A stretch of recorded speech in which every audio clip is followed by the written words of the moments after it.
The scorching August of 1891 brought more than just oppressive heat to the muddy lowlands of eastern Mississippi. It brought death, silent, surgical, and deliberate. Between the 1st and 23rd of that cursed month, 9 men were found lifeless in their beds across 3 neighboring counties. Yellow fever didn't claim them, nor did consumption or cholera. Each victim had been killed in the same precise manner. A single cut across the throat so clean it could only have been made by someone with surgical knowledge or remarkable steadiness of hand.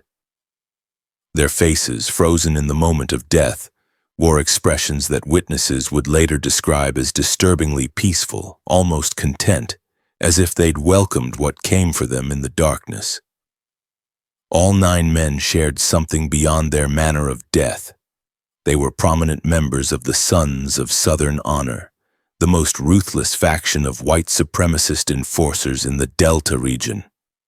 County officials scrambled to write reports claiming the deaths were unconnected incidents spread across Tallahatchie, LaFleur, and Sunflower counties.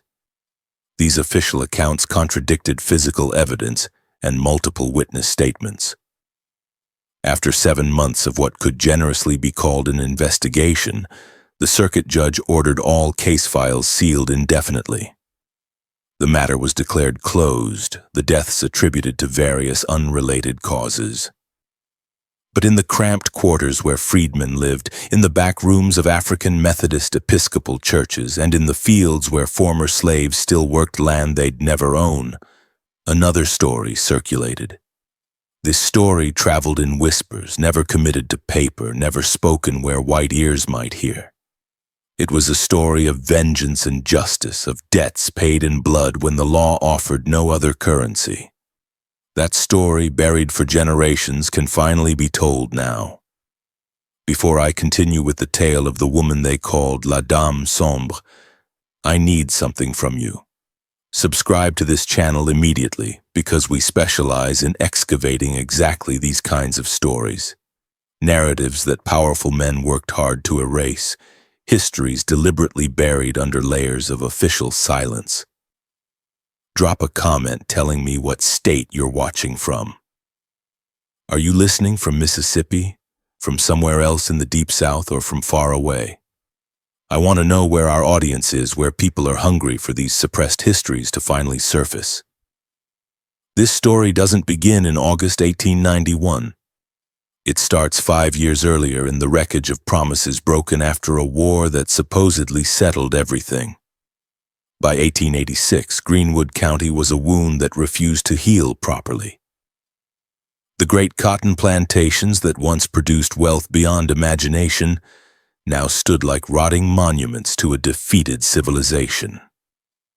Their fields were reverting to wilderness, their manor houses occupied by federal officers or simply collapsing under the weight of neglect and shame. Clarksdale, the county seat, was little more than a collection of weathered structures clustered around a courthouse that had flown 3 different flags in 10 years. The former planter aristocracy watched in barely concealed horror as the social order inverted. Nearly 5,000 formerly enslaved people now walked freely through streets where they'd once been forbidden to make eye contact with whites. Some owned property. They voted, protected by federal troops and freedmen's bureau agents. They testified in court against white defendants, an inversion of natural law so complete that longtime residents spoke of it as apocalyptic, the literal end of civilization. From the ashes of Confederate veteran associations and remnants of wartime militias, the Sons of Southern Honor coalesced. The Mississippi Sons prided themselves on being more sophisticated than their counterparts in neighboring states. They didn't wear hoods or burn crosses in theatrical displays. They were attorneys, merchants, former Confederate officers, plantation owners attempting to salvage what remained of their enterprises. They controlled local courts, the sheriff's department, and the county commission. They didn't need theatrics because they possessed actual power. Their methods were precise and calculated. When a freedman spoke too boldly in town, his crops might burn overnight. His mule might be found hamstrung in the morning, his credit at the general store mysteriously revoked. A colored man who registered to vote might receive a nighttime visit from well-dressed gentlemen who politely explained why reconsideration would be wise. Violence was reserved for those who refused to understand subtlety, and even then, it was calibrated to send messages without triggering federal intervention. Every Tuesday evening, the Sons gathered in a private room above Whitfield's Mercantile, a 3-story establishment on Commerce Street owned by Benjamin Whitfield, one of the organization's founding members. 9 men formed the inner council, making decisions about which freedmen required reminders of their place, which white Republicans needed encouragement to relocate, which federal sympathizers required harder persuasion. Into this powder keg walked a woman named Marguerite Fontaine on a humid Thursday morning in early May. She disembarked from the riverboat at Clarksdale's wharf carrying a single steamer trunk and a black lace parasol. She appeared to be in her early 30s, though her face possessed a quality that made precise age estimation difficult. Neither particularly young nor obviously aged, somehow existing outside normal temporal assessment. Her complexion was what locals called café au lait, that ambiguous shade that could indicate Creole aristocracy, mixed ancestry, or any number of backgrounds in Mississippi's complicated racial landscape. She wore elegant traveling clothes requiring skilled tailoring and expensive fabric, suggesting both wealth and refinement. At Whitfield's hotel, she paid for a month's lodging in advance, counting out gold coins one by one on Benjamin Whitfield's registration desk. Her French was flawless. Her English carried a cultivated New Orleans accent that locals found intriguing. She identified herself as the widow of a Louisiana merchant who'd perished during the previous summer's yellow fever epidemic in Baton Rouge. She was seeking to purchase property in the county, perhaps a modest estate where she might live quietly, removed from the disease and chaos of urban centers. The story was entirely plausible. Baton Rouge had indeed suffered a devastating epidemic. Louisiana merchants did conduct business throughout Mississippi. Refined Creole widows frequently retreated to smaller towns seeking peace. Yet there was something about Marguerite Fontaine that discouraged excessive questioning. She possessed a bearing, a self-possession that suggested she was accustomed to being treated with deference and respect. Each Sunday morning she attended services at Sacred Heart Catholic Church, sitting in the section reserved for respectable Creole families of quality.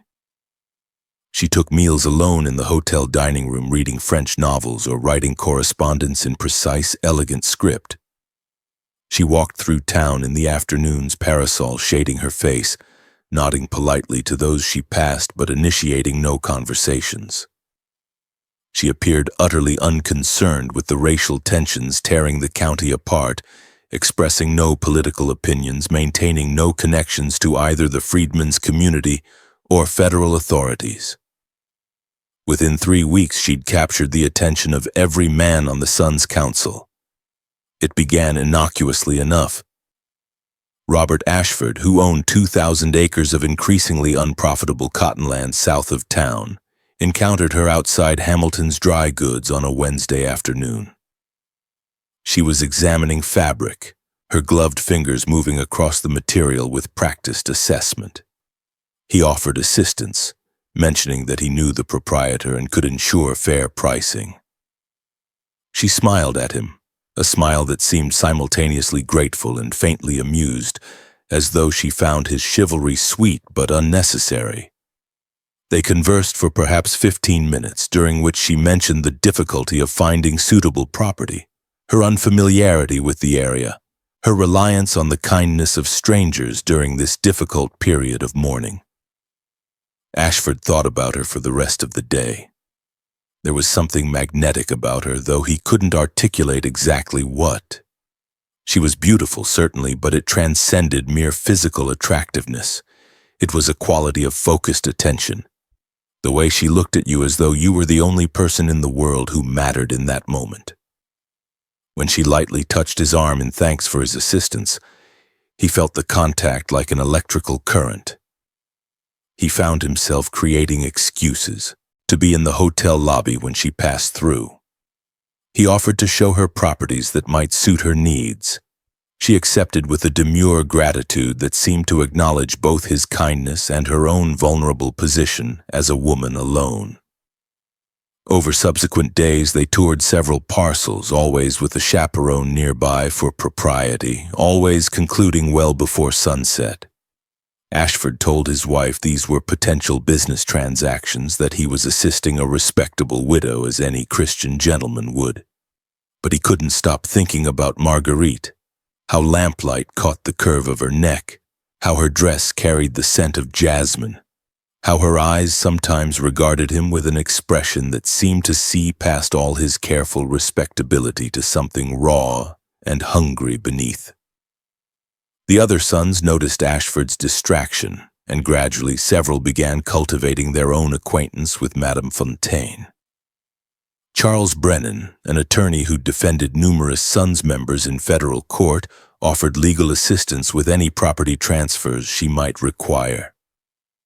Dr. Samuel Morrison, the county coroner, expressed concern about her health, the stress of widowhood, the climate adjustment, suggesting she might benefit from a medical consultation.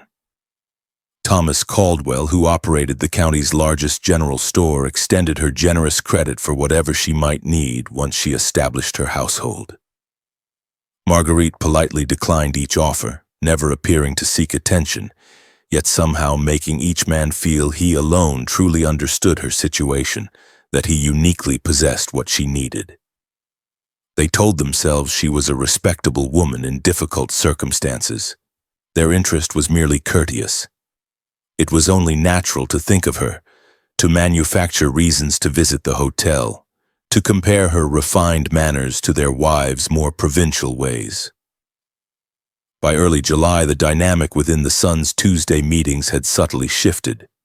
The 9 men who'd previously functioned with military cohesion now displayed minor rivalries, small competitions for status and precedence. Ashford mentioned his afternoon drives with Madame Fontaine. Brennan countered with his legal counsel. Morrison discussed her delicate constitution and need for regular medical oversight. Whitfield, as hotel proprietor, had daily proximity.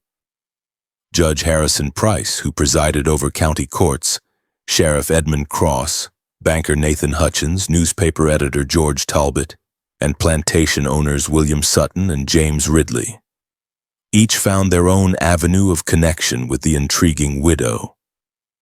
None noticed that Marguerite never actually purchased any property. None questioned why a woman supposedly fleeing New Orleans would choose Clarksdale, a violent backwater torn by racial conflict. None found it odd that she seemed remarkably composed for a grieving widow, never weeping, never speaking of her deceased husband in specific terms. And none knew that, late at night when the hotel fell silent, Marguerite Fontaine sat at the small writing desk in her room, making meticulous notes in a leather-bound journal. Each man's habits, vulnerabilities, secrets, sins, where he lived, who guarded his property, whether his wife slept soundly, whether he kept weapons near his bed.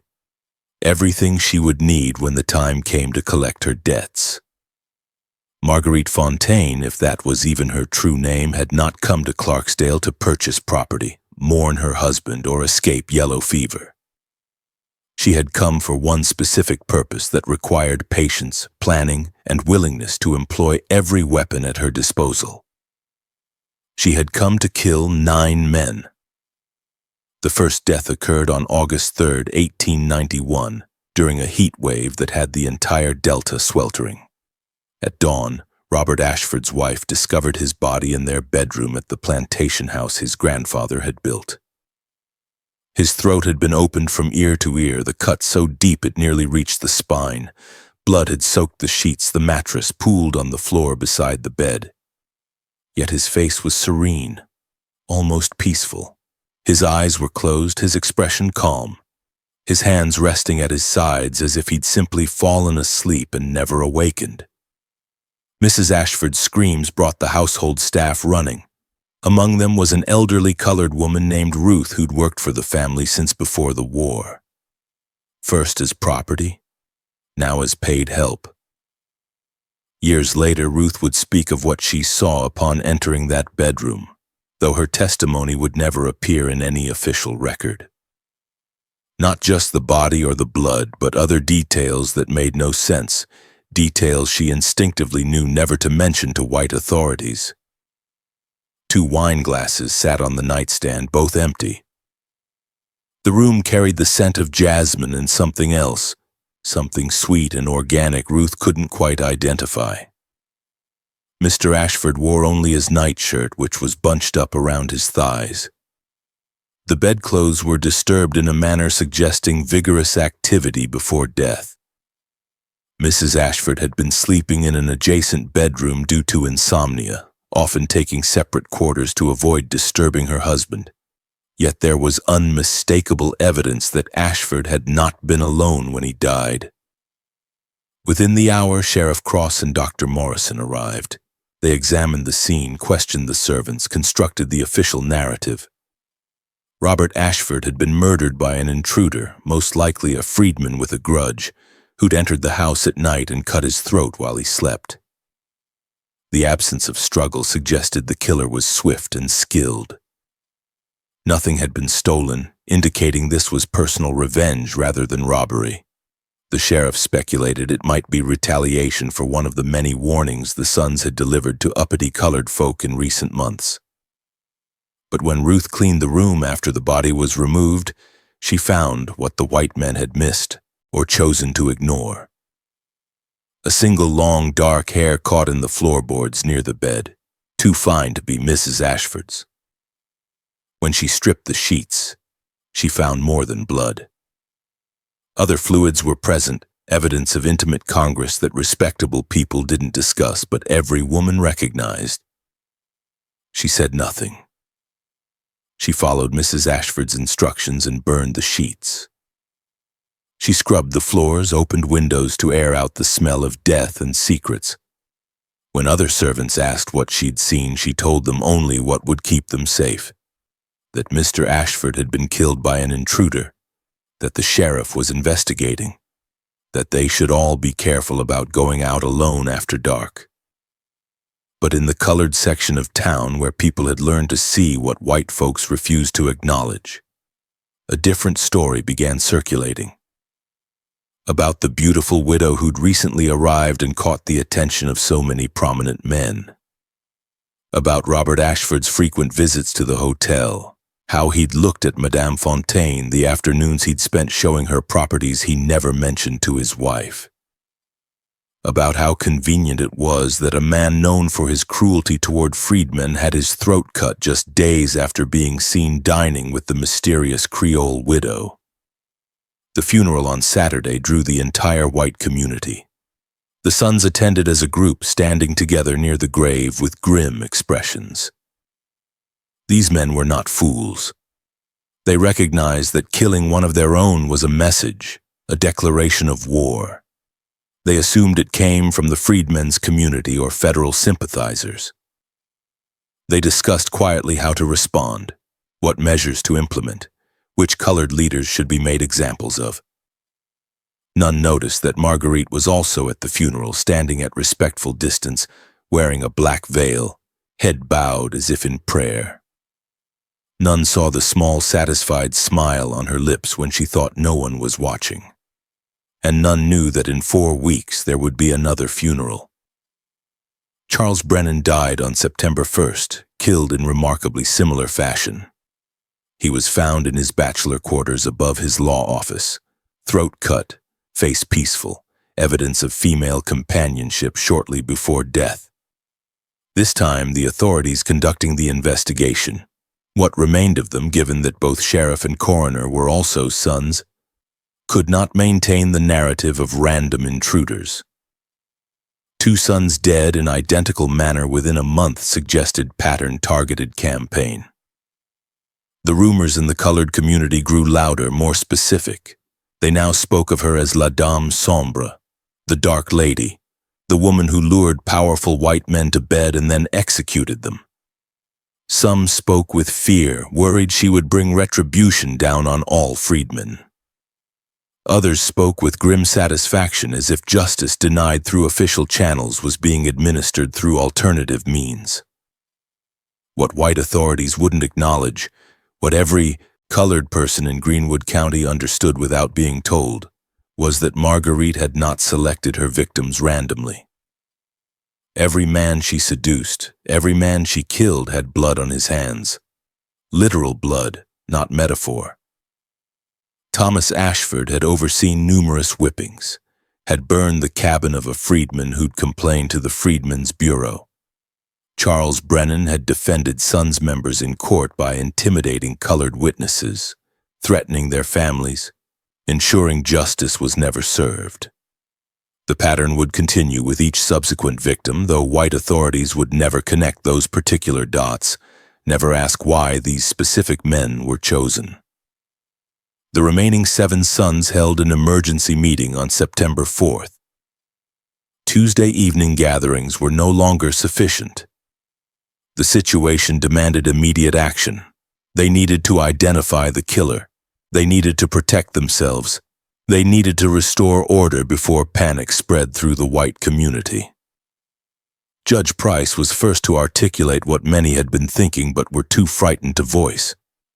"Gentlemen," he said, his voice heavy with reluctance, "we must consider the possibility that our killer is someone we know, someone with access to these men's homes, someone they trusted enough to lower their guard." Silence fell. Everyone understood the implication. Ashford and Brennan had been killed in their own beds, apparently without struggle, after intimate congress. They must have admitted the killer into their private spaces, felt no fear in the person's presence. "A woman," Dr. Morrison said quietly. "It would have to be a woman." They looked at each other as the pieces assembled. A beautiful woman who'd recently arrived in town. A woman who had, in some capacity, caught the attention of every man in the room. A woman whose background was suspiciously vague, based entirely on her own testimony and the plausibility of her story. "Madame Fontaine," Sheriff Cross said. "Dear God, it's Madame Fontaine." But even as they reached this conclusion, even as they began discussing how to investigate her, how to prove her guilt, how to arrest her without causing scandal, they faced an enormous problem. They had all been alone with her at various points, in ways they hadn't disclosed even to themselves. Each had been seduced to varying degrees.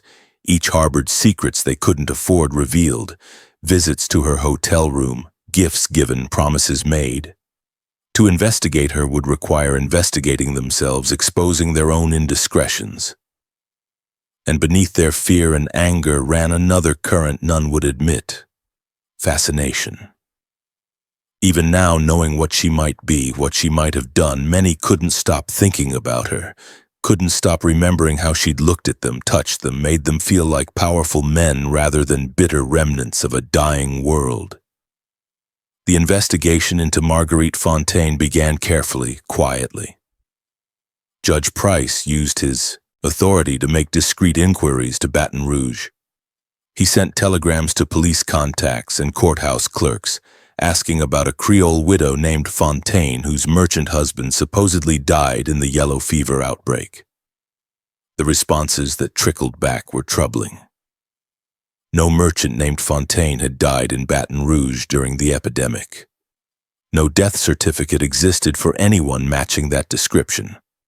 The New Orleans address Marguerite had provided was a boarding house whose proprietor recalled no one named Fontaine. It was as if the woman had materialized from nothing, with no verifiable past. Meanwhile, Sheriff Cross began quietly questioning hotel staff and shopkeepers. What he learned painted a picture of a woman who was simultaneously everywhere and nowhere. She attended church, purchased ordinary household items, kept regular hours. Yet no one could say they truly knew her. Her only visitors were the sons who'd called on her. She had no friends, no confidants, no callers besides those men. People struggled to articulate what unsettled them about her. She was always proper, always correct in her behavior, yet something felt wrong in ways they couldn't express. The colored workers at the hotel proved more informative, though only when questioned privately and promised protection. A housemaid named Sarah reported that Madame Fontaine's room contained no personal effects beyond the basics. No letters, no photographs, no mementos of her deceased husband. Just clothing, toiletries, and a locked trunk Sarah had never seen opened. The room always smelled of jasmine, even when the lady wasn't present, as if she'd infused the very walls with her scent. Sarah had twice seen Madame Fontaine return to the hotel very late at night, well past midnight, entering through a side door and moving through the corridors like a shadow. On both occasions, she'd carried a small leather satchel, similar to what doctors used. Sarah could think of no reason why a widow would possess such items. While the investigation proceeded, the sons implemented security measures. Those with families sent them to relatives in other counties, citing business necessity. Those living alone hired guards, former Confederate soldiers who patrolled their properties at night. They varied their routines, changed locks, kept loaded weapons close. They stopped going out after dark unless in groups. They became suspicious of every sound, every shadow, waiting for the next death because they all knew it was coming. Dr. Samuel Morrison was the third to die. He was found on August 27th in his medical office, throat cut, body positioned on his own examination table. The circumstances were nearly identical. Evidence of female company, wine glasses present, the same peaceful expression in death. But this murder introduced something new that chilled the survivor's blood. A small piece of paper had been pinned to Dr. Morrison's chest with a surgical instrument. Written on it in elegant script were 3 words: "Remember Jackson trial." The sons understood the message immediately, though local authorities and newspapers never would. Dr. Morrison had traveled to Jackson in April 1887 to testify in a federal investigation of sons' violence. A colored woman named Emma Pierce had accused a group of white men, including sons from Greenwood County, of attacking her husband and burning their home. Dr. Morrison had testified that Emma's husband died not from injuries inflicted by the attackers, but from pre-existing health conditions. This lie had helped the accused men go free. 4 months later, Emma Pierce was found dead in a boarding house in Meridian. Her throat had been cut. The official cause was listed as robbery, though nothing had been stolen. The note made clear that Marguerite knew about this incident. More than knew. It suggested a personal connection to it, a stake in seeing Dr. Morrison punished for his role. But how could she know? How could a Creole widow from New Orleans possess such detailed knowledge of sons' activities in Jackson 5 years earlier? The answer came from an unexpected source. Judge Price, searching through old newspaper archives and court records, discovered that Emma Pierce had not been alone when she died. She'd had a daughter, approximately 13 years old at the time. After her mother's murder, the girl had disappeared. No record existed of what became of her. She'd simply vanished into the chaos of post-war Mississippi, another lost child among thousands. The judge shared this discovery at their next meeting, held on a Thursday night at the courthouse rather than their usual location, attempting to break any patterns. He laid out the timeline. Emma Pierce murdered in 1887. Her daughter disappeared. Now, 5 years later, a mysterious woman appears in Clarksdale and begins systematically killing the men responsible for that murder and the broader campaign of terror against freedmen. "She's the daughter," Thomas Caldwell said, voice barely above a whisper. "Dear God, she's Emma Pierce's daughter, come back for vengeance." But the theory had problems. Marguerite appeared to be in her 30s, far too old to be the girl who disappeared in 1887. Unless her entire appearance was carefully constructed fiction. Her age, her background, her identity. All fabrications designed to gain access to her targets. Unless she'd spent 5 years planning this campaign, researching who was responsible, tracking them to their current locations, preparing for the role she needed to play. The racial implications of the theory disturbed them even more. If Marguerite was Emma Pierce's daughter, she was colored despite her light skin and refined manner. She'd been passing as Creole, which meant passing as white enough to move through their society without suspicion. Every man who'd bedded her had violated Mississippi law, which still classified interracial intimacy as criminal and moral abomination. Even if they survived her vengeance, the scandal would destroy them. "We need to take her now," Sheriff Cross said. "Tonight. Arrest her before she kills again." But Judge Price shook his head. "On what charge? We have no proof. The notes can't be entered as evidence without exposing what they reference. Our own investigation is compromised because we've all been involved with her.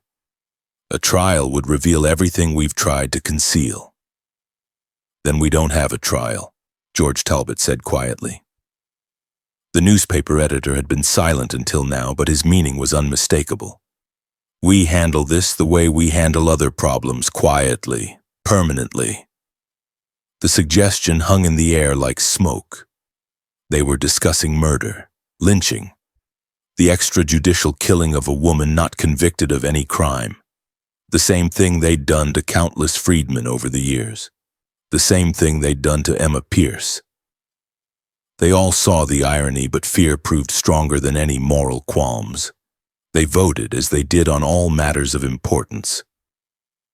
7 men remained in the Sun's inner council. 7 hands rose in agreement. They would kill Marguerite Fontaine before she could kill again. But while they made their plans, none noticed that a young colored woman named Grace, who worked serving tables at the hotel, could hear everything they said through the thin walls of the meeting room. And none saw her slip away into the night, moving quickly toward the colored section of town, toward a small church where certain people gathered. People who'd learned long ago that survival depended on knowing what white folks planned before those plans could be executed. By morning, word had spread through the entire freedmen's community that the Sons intended to kill la Dame Sombre. And through channels white authorities never understood and never would, a message was conveyed to the hotel, to room 12, where a widow in mourning attire sat at a small writing desk, making entries in her leather journal. Marguerite read the message, written on brown paper in a single line of careful script, and smiled. She'd anticipated this development, had planned for it, in fact. Angry, vengeful men were predictable. The Sons believed they were hunting her, but they didn't understand the most crucial fact. She'd been hunting them from the moment she arrived, and the hunt was far from over. She packed her few belongings into her trunk by mid-morning, settled her account at the hotel desk, informed Benjamin Whitfield that business required her return to New Orleans, thanked him for his hospitality, arranged for her trunk to be transported to the riverboat landing. By noon, Marguerite Fontaine had departed Clarksdale, boarding a steamboat bound south. The Sons, learning of her departure that evening, felt a mixture of relief and frustration. She'd escaped, but at least she was gone. At least the murders would stop. They had no way of knowing that the woman on the steamboat wasn't Marguerite at all, but a freed woman named Clara who resembled her slightly, wearing borrowed clothes and a heavy veil. They had no way of knowing that the real Marguerite had never left the county, had instead moved into the colored section of town, into a small house behind the AME church, where she was welcomed as sister, as avenger. As the instrument of justice, the law had denied them. And they had no way of knowing that the murders were about to escalate, not cease. Thomas Caldwell died on September 14th, but not in his bed. He was found at dawn in his wagon on the road home from his general store, throat cut, positioned as if he'd been traveling with a companion. Someone he'd trusted enough to share the darkness with. Someone who'd waited until they were alone on an isolated road before striking. The note pinned to his chest read, "Remember the Caldwell store fire." In December 1888, 4 freedmen had attempted to open a competing general store in Clarksdale, one that would extend credit to colored customers that Caldwell's establishment refused. The new store burned within a week of opening. The 4 men and their families had fled the county and no investigation ever occurred. Everyone knew who'd ordered the fire. Now everyone knew the price of that knowledge. Nathan Hutchins, the banker, came next. On September 28th, his clerks found him dead in his own bank when they arrived for the morning. He'd apparently been working late on accounts when he was killed at his desk. The throat wound so deep that blood had spattered across the ledgers he'd been examining. The note referenced a loan he'd foreclosed in 1889, leaving a freedman farmer destitute and homeless. A foreclosure that violated the bank's own policies but was permitted because the debtor was colored. 5 men dead in 2 months. The pattern was undeniable now, not just to the sons but to everyone in the county. Someone was methodically executing the most powerful men in Greenwood County, men who'd believed themselves untouchable because of their positions, their brotherhood. And somehow, despite all their precautions, guards, locked doors, loaded weapons, the killer kept reaching them. The federal government, which had largely abandoned involvement in local affairs since the early days of Reconstruction, now took notice. A U.S. Marshal arrived from Jackson with orders to investigate the murders and determine if they constituted an attack on civil government requiring military intervention. Marshal David Coleman was a hard man who'd fought for the Union and had little sympathy for former Confederates. He began his investigation by questioning the remaining sons. What he discovered disturbed him in ways he hadn't anticipated. All victims belonged to the same organization. All had been involved in documented violence against freedmen. All had been killed in ways suggesting intimate access and personal vengeance.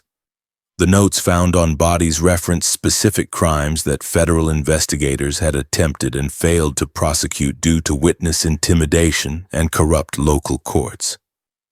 Marshal Coleman interviewed dozens of people, white and colored, men and women, longtime residents and recent arrivals. He examined crime scenes, reviewed coroner reports, studied the pattern of attacks. Slowly, he pieced together the story of Marguerite Fontaine, the mysterious widow who'd seduced and likely killed at least 3 of the victims, possibly all 5. But when he searched for her, he found she'd vanished.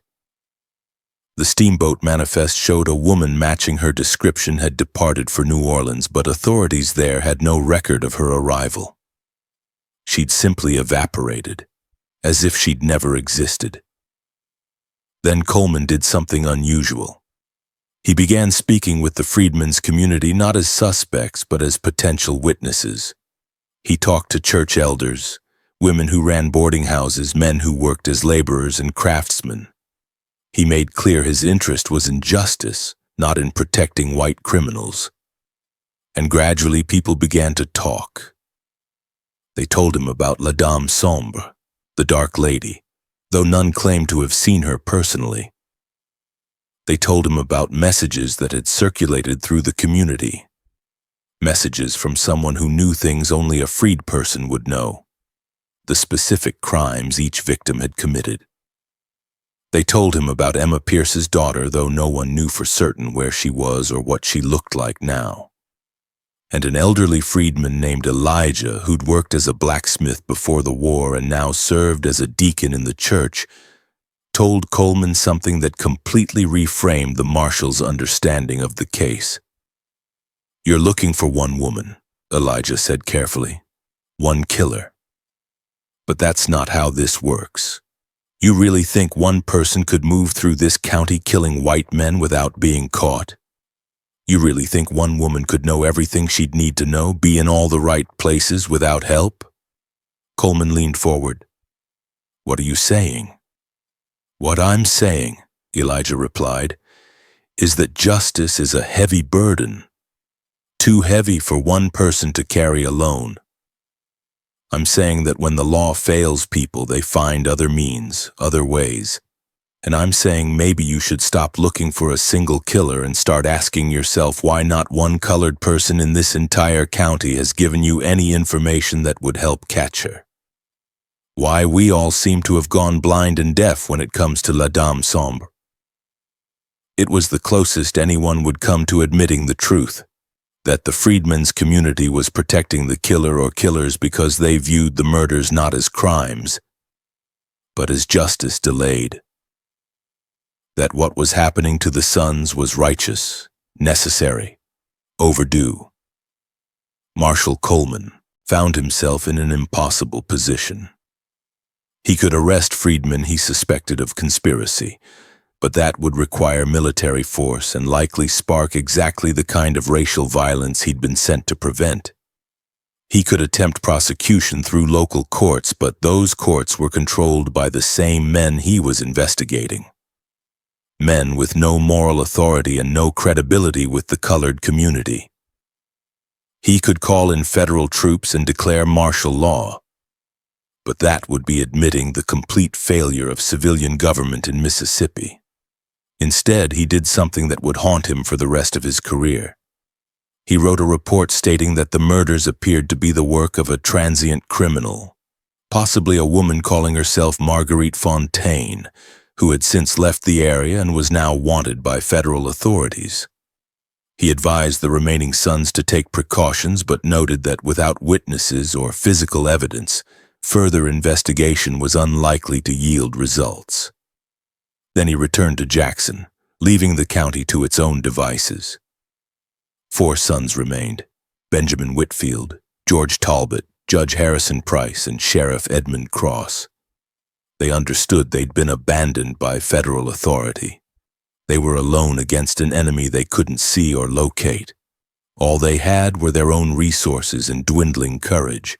They fortified their homes, hired more guards, purchased more weapons, traveled only when necessary, always in groups, never alone, never vulnerable.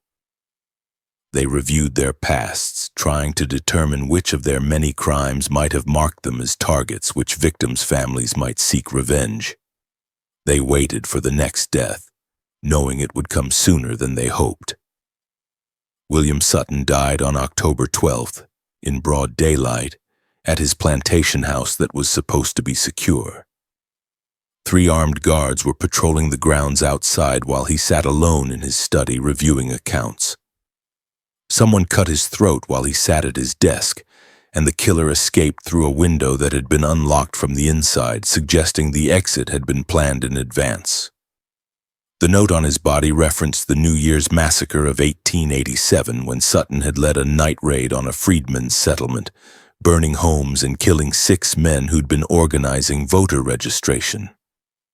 Federal investigators at the time couldn't prove Sutton's involvement despite numerous witnesses because those witnesses had recanted their statements after visits from masked men. James Ridley was next, killed 3 weeks later in the warehouse where he stored his cotton.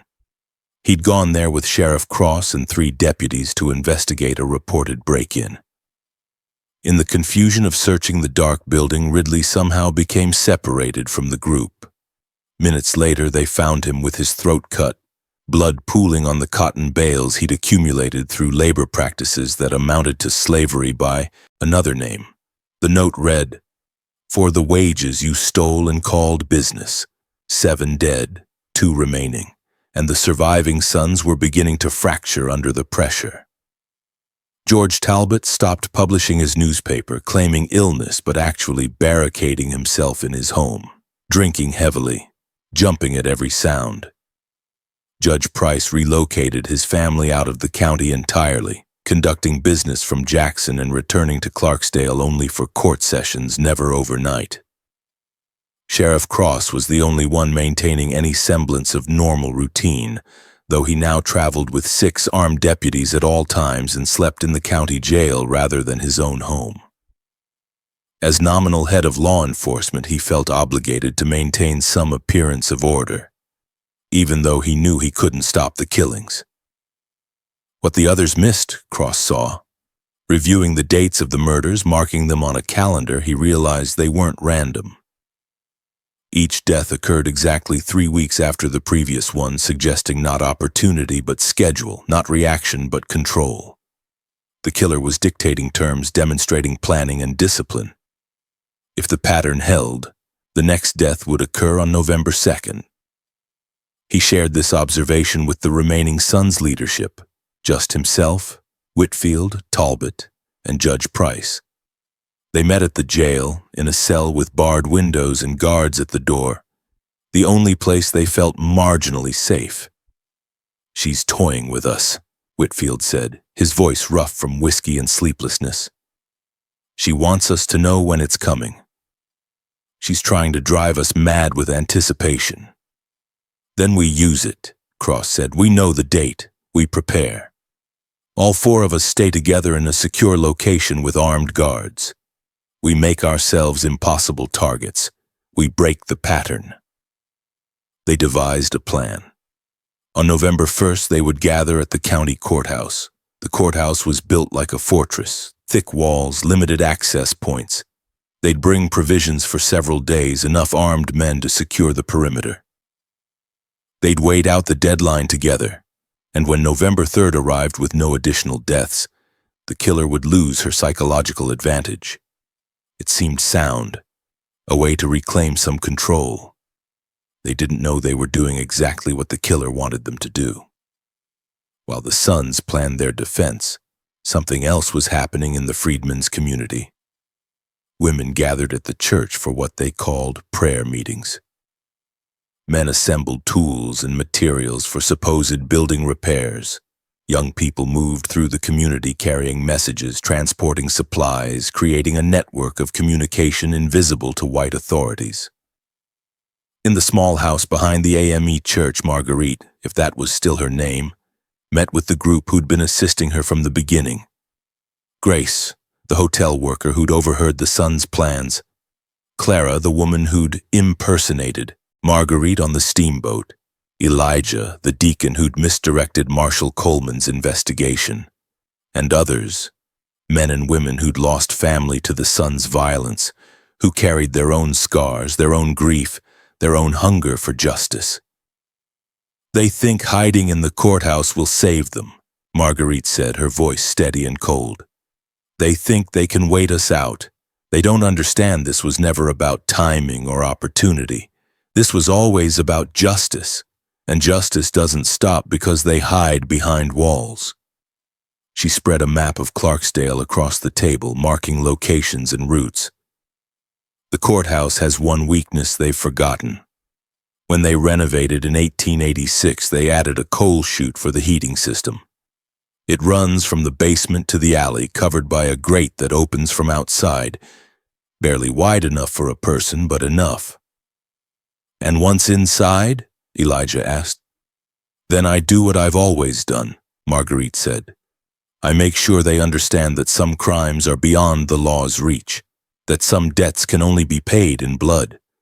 I make sure the final 4 know exactly why this is happening, whose daughter I am, before they die."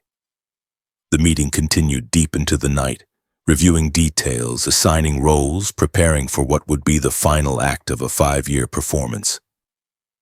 Marguerite had changed since arriving in Clarksdale.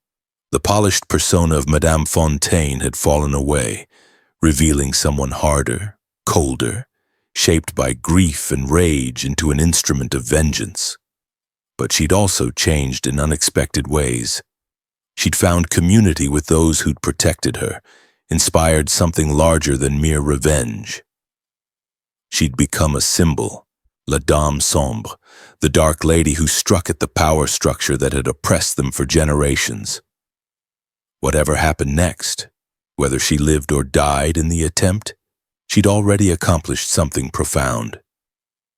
She'd shown the sons weren't invincible, that justice could find them even when the law couldn't, that cruelty had consequences even in a world built to protect the cruel. On November 1st, the 4 surviving sons gathered at the county courthouse with 10 armed guards. They brought food, water, weapons, lanterns. They secured every entrance, posted guards at key positions, checked windows and doors. Judge Price surveyed the building's architecture, thick walls, minimal access points. "We're as safe here as we'll ever be," Sheriff Cross said. "Now we wait." The night of November 2nd descended over Clarksdale with the thick humidity of a Mississippi autumn. The courthouse sat on a small rise in the town center, its windows glowing with lamplight. Behind the glass, armed men's shadows moved. The town around it fell strangely quiet, as if everyone had decided to stay inside to avoid witnessing whatever was coming. In the colored section, people gathered in small groups, speaking in low voices, praying, singing hymns that drifted through the still air. They were preparing for something. People who heard those sounds couldn't say exactly what, but it felt like the night before a storm, when the air thickens and every animal knows to seek shelter. At midnight, Marguerite emerged from the house behind the church, now dressed in dark, practical clothing that allowed free movement. Nothing like the elegant dresses Madame Fontaine had worn. She carried a small bag with the tools she'd need. Her hair was pulled back tightly, her face set in an expression of determination that made her look simultaneously younger and older than her years. She was a woman who'd lost her childhood to violence and spent her adult life preparing to answer it. Elijah walked with her part way, along with 4 others who kept watch. They avoided main streets, taking back alleys and yards, following paths colored people had learned over years to move unseen past white scrutiny. When they reached the edge of the town square, Elijah gripped her arm. "You don't have to do this. You've already done more than anyone could ask. You've shown them they're not above justice. Let that be enough." Marguerite looked at him with eyes that held no mercy, no forgiveness, no doubt. "My mother died begging them for mercy. Did they show her any? Did they wonder if revenge against her was enough? Or did they take everything? Her husband, her home, her life, her daughter's future? This ends when they're all dead, Elijah. Not before." She pulled away, moving into darkness toward the courthouse that loomed against the night sky like a monument to the very injustice she'd spent 5 years trying to correct. Removing the coal chute grate proved surprisingly easy, as if someone had already loosened the bolts. Marguerite slipped through the opening, dropping quietly into the courthouse basement. The space was dark, cluttered with old furniture and records, the air thick with coal dust. She waited, letting her eyes adjust, listening for any indication she'd been detected. Nothing. The guards were all watching main entrances, obvious points of access. No one was thinking about the coal chute, unused since the renovation. She moved silently through the basement, knowing exactly where the stairs to the first floor were located. This was the dangerous part. The courthouse layout offered few hiding places, and guards were alert for trouble. But Marguerite had advantages they didn't anticipate. She knew precisely where every creaking floorboard was, which hallways held the deepest shadows where guards would be positioned based on standard security procedures, all information provided by Grace and others who cleaned the building. More importantly, she knew the sons would be together, probably in the main courtroom or Judge Price's chambers, staying grouped for mutual protection. There would be guards at doors, but they likely wouldn't expect an attack from inside the building. They thought the threat would come from outside, an angry mob of freedmen, a frontal assault. They weren't prepared for someone already inside their fortress. She paused on the first floor, listening to voices echoing down the hallway. Men talking, nervous laughter, attempting to convince themselves they were safe. The sound led her toward the courtroom where lamplight spilled under closed doors. Marguerite checked her bag, ensuring everything she needed was present. The knife, sharp enough to part leather in a single stroke. The 4 notes she'd already written, each detailing a different crime. The small bottle of chloroform and cloth in case she needed to silence someone quietly. And the photograph, creased and faded, that she'd carried for 5 years. The only picture she had of her mother, taken by a traveling photographer in 1885, when hope still existed, when freedom seemed like the beginning of something better instead of a new kind of hell. She looked at the photograph in dim light filtering through hallway windows. Her mother smiled at the camera, young, beautiful, determined. Emma Pierce had believed in the law, in justice, in the promise that the federal government would protect its newly freed citizens. She testified against her attackers, believing the system would work. That trust had killed her. Marguerite carefully folded the photograph, returned it to her bag. Then she approached the courtroom doors, knife ready, heart steady, knowing what she was about to do would likely cost her life. She'd accepted that possibility years ago. This was never about survival. This was about balance, ensuring evil didn't go unpunished, ensuring her mother's death had consequences. She reached for the door handle, found it locked from inside. She'd anticipated this. Moving to a nearby window, she quietly worked the latch free with her knife. The window opened with a soft creak that sounded like thunder in the quiet building but didn't seem to carry to the courtroom. She slipped through into a small clerk's office connected to the main room by an interior door. This door stood slightly ajar. She eased it open enough to peer inside. The 4 sons sat near the judge's bench, weapons ready. 4 guards stood near the main doors, others presumably patrolling outside. Whitfield was drinking from a silver flask. Talbot kept wiping sweat from his face despite the cool evening. Judge Price appeared able to maintain composure, reading papers as if focused on normal business. Sheriff Cross stood by a window looking out at the dark town. "How much longer?" Whitfield asked, his voice slurred. 6 hours until dawn, Cross said. "Then we're past the deadline. Then we'll know she can't maintain her schedule." "Unless she's already in the building," Talbot said, and the others looked at him with irritation born of fear. "The building is secure," Judge Price said firmly. "We've checked every door, every window. The only way in is through guarded entrances. We're safe here. We just need to maintain discipline until morning." Marguerite noted the irony. They'd checked every entrance except the one they'd forgotten. The one used by servants and colored workers, the one beneath notice. It was the perfect metaphor for how they viewed the world. They saw only what they expected to see, what fit their understanding of how things worked. It never occurred to them that justice might come from below, through forgotten channels, through invisible people they'd spent their lives ignoring. She waited, patient as death itself, watching their routines, noting when guards shifted position, when attention flagged, when backs turned. She observed that Whitfield's drinking was making him careless, that Talbot's fear made him jumpy but predictable, that the judge's attempt at normalcy meant he was focused on papers rather than surroundings, that the sheriff's vigilance was directed outward rather than inward. When the guards had settled into their routine watch, when exhaustion was beginning to set in, Marguerite made her move. She stepped into the courtroom through the clerk's office door, closing it quietly behind her. For a moment before anyone noticed her, she assessed her options with the cold calculation of someone who'd planned for this exact scenario. "Good evening, gentlemen," she said, her voice low and steady. Heads turned, guards at the doors spun, raising weapons. For a long moment, everyone simply stared, as if unable to process what they were seeing.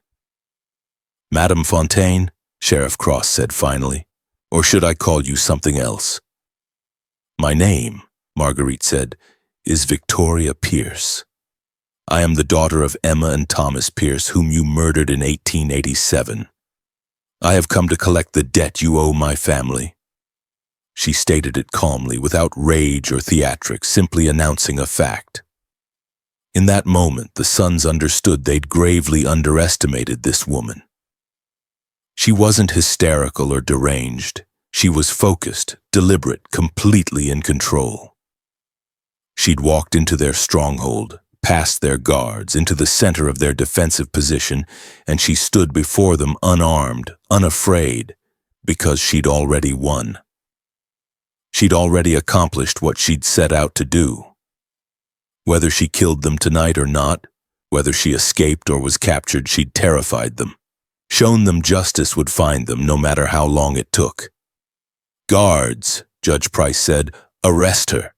Take her into custody." But the guards hesitated. There was something about the woman's absolute certainty, her lack of fear, that made them reluctant to approach. She seemed like she might explode if touched, transform into something even more dangerous than she already was. "You can try," Victoria said. "You can shoot me, arrest me, drag me to a cell, but before you do, you should know I'm not alone. I never have been. Everyone in the colored section of this town knows where you are tonight, knows what I'm doing. If I don't walk out of this courthouse alive, if I don't give the signal that everything went as planned, they have instructions to burn this building to the ground with all of you inside." It was partially a bluff. The freedmen's community did know where she was, and they would certainly riot if she died. But Victoria had given no such instructions. She'd told Elijah to keep everyone away, to let her handle the consequences of her actions alone. The sons didn't know that. They knew only that colored people outnumbered whites in Clarksdale, that racial violence could escalate rapidly, that they were trapped in a building that could easily become a tomb. "What do you want?" Sheriff Cross asked. "I want you to know why you're going to die," Victoria said. "I want you to understand this isn't random violence or criminal madness. This is justice, imperfect, delayed, outside the law because the law failed us, but it's still justice."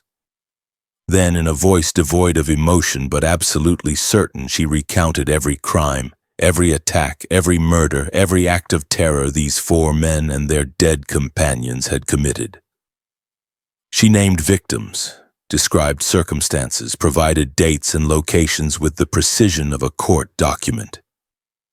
She'd spent 5 years gathering this information, verifying every detail, ensuring that when this moment came, there could be no denial, no evasion, no claim of mistaken identity. The sons listened in horror as she cataloged their sins. Each man had known about some of the crimes individually, but hearing them assembled together, spoken in chronological order, painted a picture of systematic terror almost too monstrous to comprehend. This is what they'd done. They'd built this mountain of suffering, death, and destruction. Lives ruined, innocent people killed, families destroyed. And until now, they'd never faced consequences. "You're confessing," Judge Price said, trying to regain control. "Everything you've just said is a confession to multiple murders. We have witnesses. These guards heard every word." Victoria smiled. "Then arrest me. Put me on trial. Let me testify in court about everything I've just said. Let me call witnesses from the freedmen's community. Let me introduce evidence of every crime these men committed. Let's have a public trial where all of this comes to light. I'm certain federal authorities in Jackson would be very interested." The judge said nothing. Even if she were convicted, a public trial would destroy them. The scandal would be complete, permanent.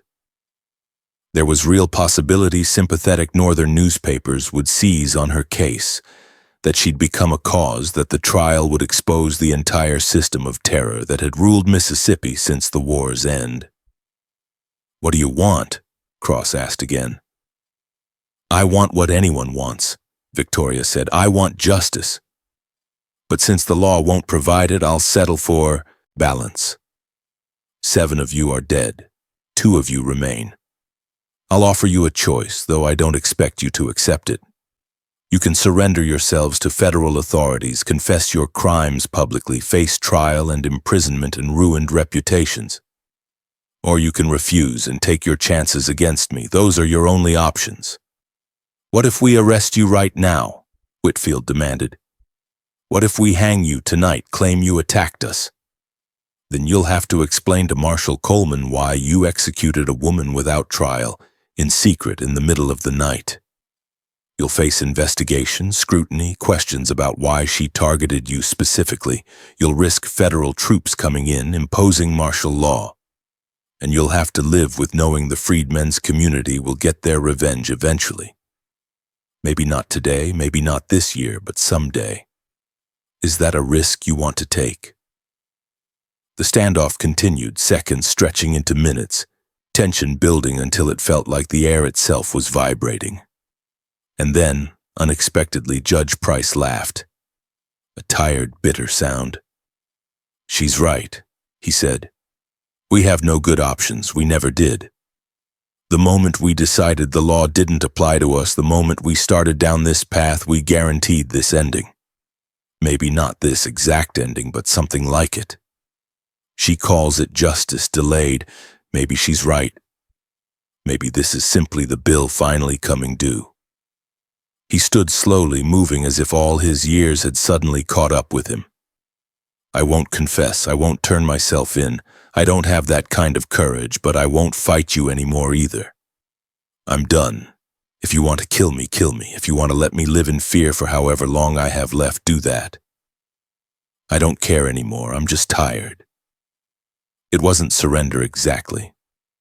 More like exhaustion. The feeling of capitulation when someone finally realizes they've lost.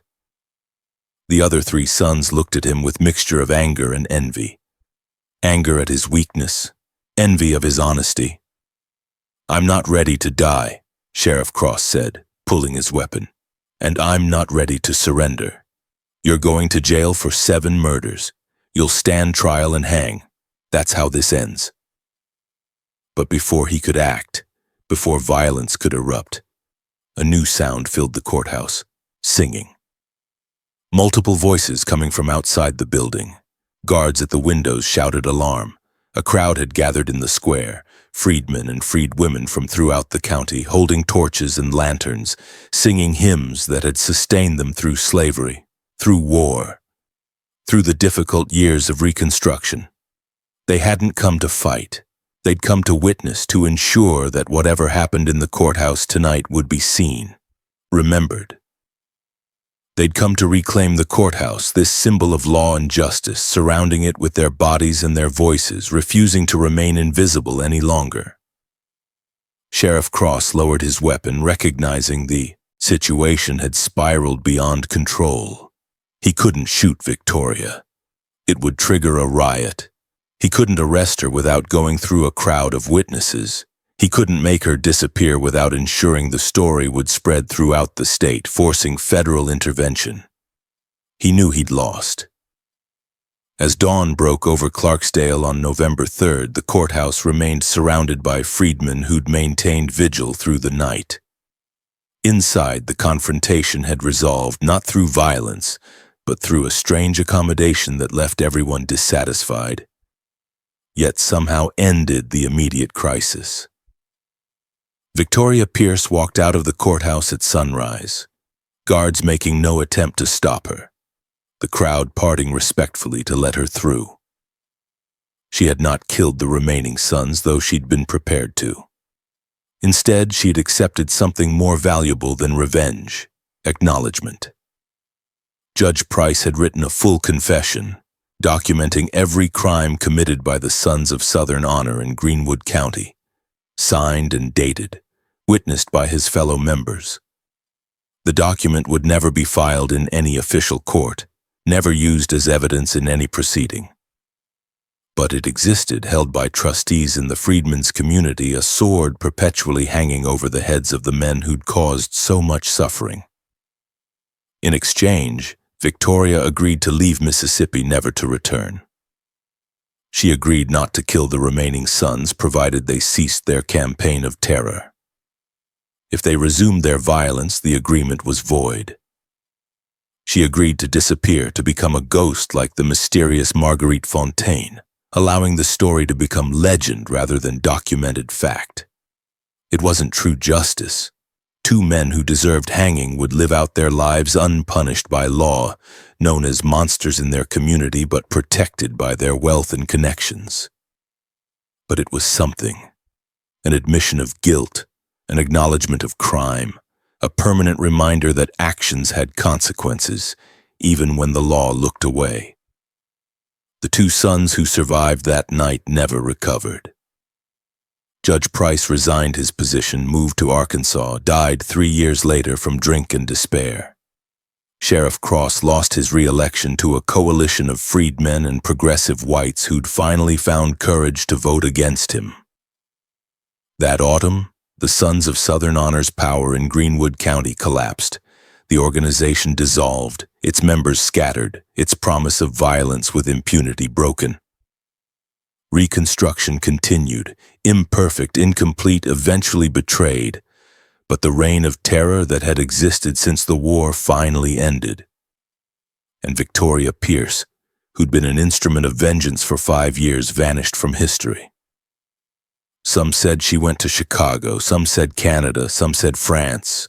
The truth was simpler and more useful. She moved to Philadelphia, changed her name again, spent the rest of her life working with organizations fighting for freedmen's rights, using her experience and intelligence to help others navigate the dangerous landscape of post-war America. She never spoke publicly about what happened in Clarksdale, never wrote memoirs, gave interviews, sought credit for what she'd done. She lived quietly, simply until her death in 1906 at age 34, buried in an unmarked grave in Pennsylvania. But in Mississippi, the story of Dame Sombre passed down through generations in the colored communities of Delta parishes, becoming part of the secret history of Reconstruction. The stories freedmen told each other about resistance and survival, about how ordinary people fought back against extraordinary oppression. Over time, details changed, became more elaborate or simplified, blended with other stories of vengeance and justice. But the core remained constant. A woman whose family was murdered by white supremacists took revenge by killing the killers, proving even the most powerful men could face consequences. Historians would later debate whether Victoria Pierce was real, whether any of the story was true. Official records of the murders existed, but attributed them to an unknown assailant, never caught or identified. The confession Judge Price supposedly signed never surfaced, though oral histories from the 1930s reference it. No record of Marguerite Fontaine exists in New Orleans, suggesting she was either fabricated or used cover so deep her true identity couldn't be traced. But absence of proof isn't absence of truth. In a world where so much violence was systematically erased from official records, where so many crimes went unpunished and unacknowledged, where justice for freedmen was purely theoretical, stories like Dame Sombre served crucial purpose. They said resistance was possible, that the powerful weren't invincible, that courage and planning and patience could accomplish what law and government couldn't. And sometimes in the stillness of night, in places where memory runs deeper than written history, you can still hear an old truth passed from grandmother to grandchild, from elder to youth. There are debts the law can't settle, crimes courts can't punish, injustices so profound they demand redress outside civilized society's bounds. And when those times come, when people must choose between enduring oppression or fighting back with whatever means they possess, ordinary people sometimes display extraordinary courage. 9 men died in the summer and fall of 1891, throats cut, crimes finally punished. 2 lived but never healed, and in history's shadows a woman named Victoria Pierce found some measure of peace, knowing her mother's killers had been brought to justice. That, However imperfect, however bloody, however far outside the law, justice had been done. What do you think of this story?